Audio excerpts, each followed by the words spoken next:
2 দিনত মামাই নতুন এডভাৰটাইজ দিব, গতিকে আমি দৌৰা কাম চলাই থাকিব লাগে।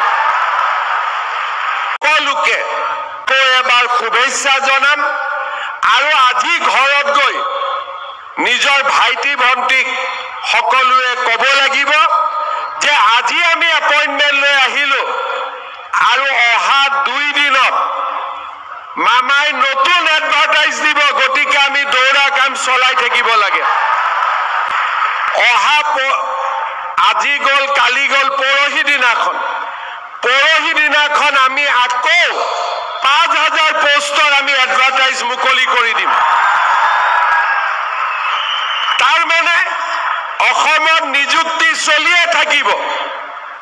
আজি আমি পালো, ঘৰত গৈয়ে ভাইটিক কম যে আজিৰ পৰা তই দৌৰিব আৰম্ভ কৰ, কাৰণ এডভাৰটাইজ আৰম্ভ হৈ গ'লেই। আমাৰ বন্ধুসকলক কম, যিসকলে নোপোৱা বুলি দুখ কৰি আছে, যে তহঁতি চিন্তা কৰিব নালাগে, আকৌ পোষ্ট ওলালে আকৌ চেষ্টা কৰিব লাগে।